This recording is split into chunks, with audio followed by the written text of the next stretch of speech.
उसके पास इस कौम के लिए विजन नहीं है। वो शायद ऑक्सफोर्ड के जाली डिग्री से यहां पहुंचा है। ये लाजिम है कि ये लाइन ड्रा की जाए कि ये पार्लियामान मजबूत है या कोई और मजबूत है। ये बिलावल साहब ने बोला, जो अंदाज गुफ्तगू इस्तेमाल की, जो इशारे किए, जो लात हटाए, मैं समझता हूं ये किसी भी पार्टी के चेयरमैन के लिए एक डेथ है। He is politically dead. उसके पास इस कौम के लिए विजन नहीं है। वो शायद ऑक्सफोर्ड के जाली डिग्री से यहां पहुंचा है। अगर उसके पास विजन होता तो वो यूरोप अमेरिका से ये विजन लेके आता कि लीडर्स वो होते हैं जो सब कुछ अपने दिलों पे ले चुके होते हैं। जनाब स्पीकर, ये लाजिम है कि ये लाइन ड्रा की जाए कि ये पार्लियामान मजबूत है या कोई और मजबूत है। जनाब स्पीकर, आपकी अटेंशन चाहिए। जनाब डिप्टी स्पीकर, आप थोड़ा अटेंशन कर लें। जनाब स्पीकर, यहां हम बैठे हुए इस पार्लियामान में, आपको सिर्फ ये फैक्ट्स एंड फिगर्स आपके वेबसाइट पे बने हुए करा देता हूं। एक दिन का खर्चा 6.5 करोड़ रुपए आता है इस पार्लियामान का। आज आपका 77वां दिन है सीवान में, 77वां दिन है, 9th सेशन है, 77वां दिन है। एक दिन का खर्चा 6.5 करोड़। लेकिन लेजिस्लेशन पे आपके वेबसाइट से मैंने फैक्ट्स निकाले हैं, 14 बिल पास हुए हैं, 115 मिनट की लेजिस्लेशन हुई है सीवान में। बाकी सारी गालम गलोच इनकी तरफ से इब्तिदा हुई। यही वो स्ट्रगल है जनाब स्पीकर, यही वो स्ट्रगल है जो हम कोशिश कर रहे हैं कि ये रास्ते रोक लें।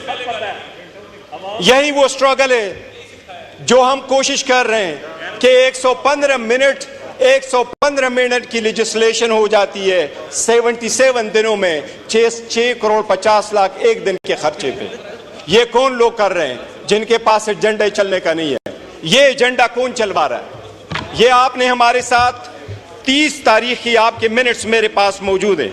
आपने मेरे पास मिनट्स भेजे कि आखिरी इजलास जो हमारे इस सेशन का होगा, ये उसका पैरा नंबर 3-4 से मैं पढ़ता हूं। There will be no session in September 2024. The last day would be Friday if there is on the 6th of September. If 6th September is a close holiday, then September 5th.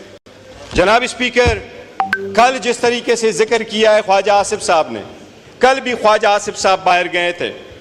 इस मुल्क की history कोई अच्छी नहीं है। ये सारे अपने अपने मुमालिक में देखें, अपने वक्त के हुकूमतों में देखें, इनकी हुकूमत में क्या हुआ है। यूसुफ रजा गिलानी साहब का बेटा सुप्रीम कोर्ट से गेट से अरेस्ट नहीं हुआ, उसी की हुकूमत थी। वजीर आजम अपना बेटे को नहीं बचा सका, कौन लेके गया उसको? क्या था वो? मौजूदा हुकूमत में अगर इतनी ही पावरफुल है, ख्वाजा साद रफी को किसने अपलोड करवाया? अगर ऐसा ही है तो राजा साहब से मैं पूछता हूं, राजा साहब, आपकी पार्टी वजीर आजम के हटाने के बाद जब सीएसी की मीटिंग हुई है, जनाब डिप्टी स्पीकर आपको अच्छी तरह मालूम है, रात को यह फैसला हुआ शहाबुद्दीन साहब कल वजीर आजम होंगे। उसके घर लोग चले गए, उसको उठाया, राजा साहब वजीर आजम होंगे। आज बताओ किसने आपको वजीर आजम बनवाया था? आपकी सीएसी की पार्टी की हकीकत चली थी। बताएं आप। काजमी साहब आपके रिलीजियस मिनिस्टर थे, आपकी ही हुकूमत थी। बताए किसने उसको अरेस्ट करवाया था? आप बचा सके थे? यह ईमान कमजोर होता रहा है। बहुत अच्छी बात हो गई थी, हम इसलिए आगे की तरफ बढ़ना चाह रहे थे। ख्वाजा साहब ने कल प्रोटेस्ट किया था, हमारी वजह से नहीं, मेरे और इसकी कोई तलख कलामी नहीं हुई। मेरी ख्वाजा साहब की कभी तलख कलामी नहीं होती।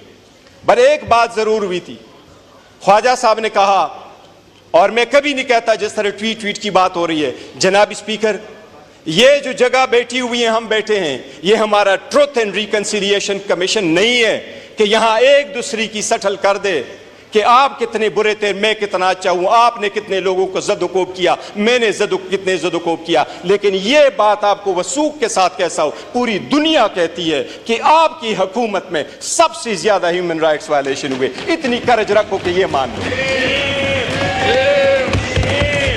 लीडर तख्तदार पे पहुंचते, आपने भुला ना बोठो को, लीडर तख्तदार पे पहुंचते हैं ताकि कौम बचे। वो कहते हैं जुल्म के खिलाफ हमने लड़ना है।